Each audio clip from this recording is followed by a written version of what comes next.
ఫిర్యాదు వస్తే 111 జీవో పరిధిలోకి ఎంటర్ అవుతాం. 111 జీవోని ఆధారం చేసుకొని ఇల్లు కట్టుకోమనేమో కేసీఆర్ ఇచ్చిన ఆర్డర్స్.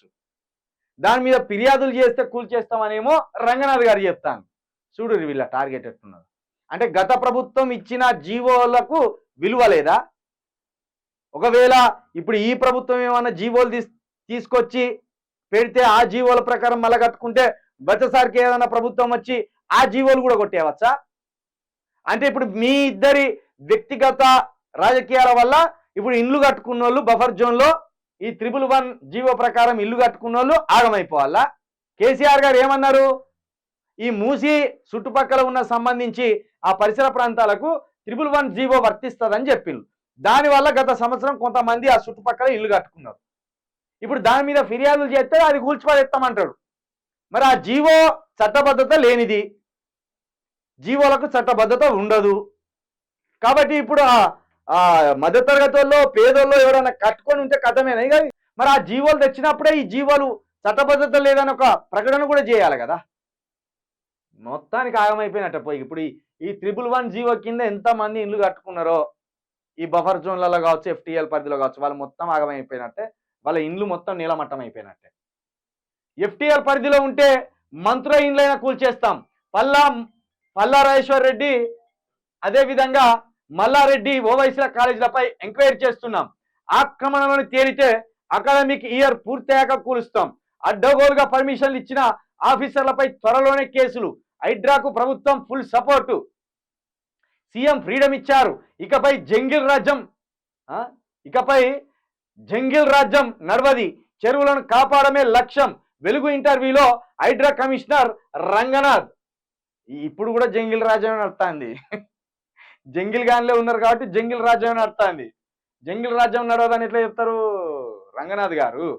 ఆయన మీకు బత్తి పెడతాండు, మిమ్మల్ని ముందుకు పెడతాండు, ముందుకు పరిగెత్తిస్తాను, కానీ అసలు జంగిల్ రాజ్యం నడుస్తుంది.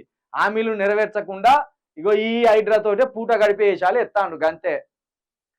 జంగిల్ రాజ్యం నడవదంటే జంగిల్ గాన్లు అంతా కలిసి మొన్న జర్నలిస్టులు వెంబడబడ్డారు. మరి ఆ జంగిల్ గాన్లను అంతం చేయాలి కదా. ఇప్పుడు హైడ్రా అక్రమ కట్టడాలను కూల్చడానికి, అక్రమ నిర్మాణాలను కూల్చడానికి హైడ్రా పెట్టిండు. మరి అక్రమార్కుల భర్తం పట్టడానికి ఏ హైడ్రా రావాలి? అక్రమార్కుల భర్తం పట్టడానికి కూడా ఒక హైడ్రా లాంటిది ఒకటి పెట్టండి. గప్పుడు జంగిల్ రాజ్యం నడవదని చెప్పిన ఒక విలువ ఉంటుంది. ప్రతిపక్షాల మా టార్గెట్ అనేది ఉత్తమాటలు, అవి నిజమైన మాటలు కూడా. రంగనాథ్ గారు ఉత్తమాటలు కాకపోతే పొంగులేటి శ్రీనివాస్ రెడ్డి ఫామ్ హౌస్కి ఎందుకు పోలే ఈ సర్వేయర్లు? పొంగులేటి శ్రీనివాస్ రెడ్డి ఫామ్ హౌస్కు పోయినప్పుడే నీ సర్వేయర్లు అది ఉత్తమాటలు కాదు నిజమని ఒప్పుకుంటాం. మాకు ఎవరు టార్గెట్ కాదు, చెరువులను కాపాడమే మా లక్ష్యం. ఇప్పటికే 2 నెలల రిపోర్ట్ రిలీజ్ చేశాం. ఆ రిపోర్ట్లో అన్ని పార్టీలకు చెందిన వారు ఉన్నారు.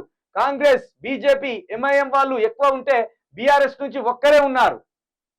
ఒక్కరేంది? ఇప్పుడు మల్లారెడ్డి బీఆర్ఎస్ అయినా, పల్లరాజేశ్వర రెడ్డి బీఆర్ఎస్ అయినా, అదేవిధంగా కేటీఆర్ బీఆర్ఎస్ అయినా, ఇంకా నిన్నగాక మొన్న పోయిన ఆయన దానం నాగేందర్ బీఆర్ఎస్ అయినా. మెల్లమెల్లగా వెళ్తారు. కాకపోతే మధ్యపేట పాలు ఎక్కువగా కూల్చేటి బీఆర్ఎస్ వాళ్ళే కూల్తారు. ఇప్పుడు ఒక మాట అంటాడు బీజేపీ అంటాడు. బీజేపీని ఒక్కటి కూడా బయట వాళ్ళే ఇప్పటి వరకు. బీజేపీలో ఎక్కడి కూడా బయట వాళ్ళే. ఎంఐఎం అన్న మీరు మార్కింగ్ చేసిండ్రు, ఎంఐఎం వాళ్ళది అక్రమ నిర్మాణాలు అని చెప్పిండ్రు, కానీ బీజేపీ వాళ్ళది కానీ కాంగ్రెస్ వాళ్ళది కానీ ఎక్కడ మార్కింగ్ చేయలే, ఎక్కడ అక్రమ నిర్మాణాలు ఉన్నట్టు చెప్తలేరు మీరు. కాబట్టి బీజేపీ, ఎంఐఎం వాళ్ళు ఎక్కువ ఉంటే బీఆర్ఎస్ నుంచి ఒక్కరే ఉన్నారు అంటే బీఆర్ఎస్ వాళ్ళంతా నీతిపరులని ఒప్పుకున్నట్టేనా? బీఆర్ఎస్ వాళ్ళు ఒక్కరే ఉన్నారు అంటే బీఆర్ఎస్ వాళ్ళంతా నీతిపరులని ఒప్పుకున్నట్టేనా? ఇక బీఆర్ఎస్ నుండి అసలే లేరని చెప్పదలుచుకున్నారా? యాక్టివ్ ఉండి మాట్లాడండి జర దయచేసి. హైడ్రాకు ఎక్స్ ట్విట్టర్ మెయిల్, వాట్సాప్ ద్వారా నేరుగా ఫిర్యాదు చేయవచ్చు. మొన్నటి వరకు డైలీ 50 నుంచి 60 వరకు వచ్చాయి, కానీ ఇప్పుడు లెక్కే లేదు. వేల్లో ఫిర్యాదులు వస్తున్నాయి. అన్నిటిపై విచారణ జరిపి అక్రమమని తేలితేనే చర్యలు తీసుకుంటాం. అక్రమమని తేలితేనే చర్యలు తీసుకుంటాం అంటే ఇప్పుడు మీరు అధికారంలో ఉన్నారు. మరి కాంగ్రెస్ వాళ్ళు అందరూ సంబంధించి కాంగ్రెస్ వాళ్ళ మీద ఫిర్యాదు చేయడానికి ధైర్యం ఎవరికి ఉండదు. ఎందుకంటే వాళ్ళది ప్రభుత్వం, వాళ్ళకు అధికారం ఉన్నది. ఇప్పుడు పొంగులేటి శ్రీనివాస్ రెడ్డిది అక్రమం అని ఎవడు ఫిర్యాదు ఇవ్వాలి? లేకపోతే V6 వివేక్ది అక్రమం అని ఎవడు ఫిర్యాదు ఇవ్వాలి? పట్నం మహేందర్ రెడ్డి మీ పార్టీలో ఉన్నాడు కాబట్టి అక్రమాన్ని ఎవడు ఇవ్వాలి? పోనీ రేవంత్ రెడ్డి అన్నదమ్ములదే అక్రమంగా కట్టిందని వార్తలు వచ్చినాయి. మరి వాళ్ళ అక్రమాన్ని ఎవడు ఫిర్యాదు ఇవ్వాలి? ఫిర్యాదు ఇచ్చి బతుకుతారా? వాళ్ళకి సెక్యూరిటీ కల్పిస్తారా?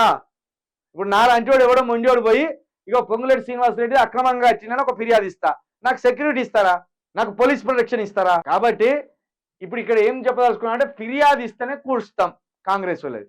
కాబట్టి ఇక ఫిర్యాదులు అందాయి, వీళ్ళు కూల్చారు. ప్రతిపక్షాల మీదనే ఫిర్యాదులు వస్తాయి సార్ దగ్గరికి, కాబట్టి ప్రతిపక్షం వల్లే కూల్చేస్తారు. హైడ్రాపై హైకోర్టుకు బడాబాబులు, ఇప్పటికే 200 మందికి పైగా పిటిషన్లు. మొన్న జన్వాడ ఫామ్ హౌస్ పై కేటీఆర్ అనుచరుడు, తాజాగా నీలిమ విద్యా సంస్థలపై హైకోర్టుకు పల్లారాజేశ్వర్ రెడ్డి. గడిచిన 10 ఏళ్లలోనే అత్యధికంగా అక్రమ నిర్మాణాలు. ఇక్కడ చూసిండ్లా రంగనాథ్ గారు ఏమన్నారు? ఆ బీఆర్ఎస్ నుండి ఒక్కరే ఉన్నారన్నారు. ఇక్కడ ఇద్దరు పేర్లు వచ్చాయి, కేటీఆర్ బీఆర్ఎస్ అయినా పల్లారాజేశ్వర్ రెడ్డి బీఆర్ఎస్ అయినా. పొంతన లేని సమాధానాలు చెప్తున్నారు రంగనాథ్ గారు. మీ విలువ మీరే తీసుకునే దాకా వచ్చేటట్టున్నది. ఇక్కడ ఏంటంటే మొత్తానికి హైడ్రాకు బడా బడా బాబులు పోతారు, క్యూ కడతారు, హైకోర్టు మొత్తం నిండిపోతుంది. ఎందుకు ఊకుంటారు వాళ్ళు? ఒక్కొక్కటి 200 కోట్లు 300 కోట్లు పెట్టి ఫామ్ హౌజులు కట్టుకొని ఆ ఫామ్ హౌజులను నిర్మిస్తా అంటే, లేదా విద్యా సంస్థలు నిర్మిస్తా అంటే, మొత్తం ఇప్పుడు నీలిమ విద్యా సంస్థలు ఉన్నాయి, నీలిమ వైద్య సంస్థలు కూడా ఉన్నాయి పల్లారాజేశ్వర్ రెడ్డికి. ఆ మేడిపల్లి దగ్గర, ఆ నార్కట్పల్లి దగ్గర, నారపల్లి దగ్గర, ఆ మేడిపల్లి దగ్గర, అక్కడనే అనురాగ్ యూనివర్సిటీ ఉన్నది. అక్కడనే ఆయన భార్య పేరు నీలిమ, ఆ నీలిమ పేరుతోటి హాస్పిటల్స్ కూడా ఉన్నాయి. అవన్నీ బఫర్ జోన్ కిందికి లేదా ఎఫ్టీఎల్ కిందికి వస్తాయి అనేది ప్రధాన ఆరోపణ. కాబట్టి అక్కడికి కూడా పంపిళ్ళు, సర్వే చేయమని కొంతమందిని అక్కడికి కూడా పంపిళ్ళు. పల్లారాజేశ్వర్ రెడ్డి అనురాగ్ యూనివర్సిటీ పరిసర ప్రాంతాలకు కూడా నిన్న ఈ అధికారులను పంపిళ్ళు. కానీ ఈ అధికారులు ఇటు పోతలేరు, కాంగ్రెస్ల సైడ్ పోతలేరు, మొత్తం ఇటే పోతాను. మరి దీన్ని బట్టి వాళ్లకు ఉన్న ఏకైక ఆధారం ఏంటిది? హైకోర్టుకు పోయి సార్ మా మీదనే మొత్తం దృష్టి పెడతాను, మా ఆస్తుల మీద దృష్టి పెడతానని వాళ్ళు సహజంగానే అక్కడికి పోతారు.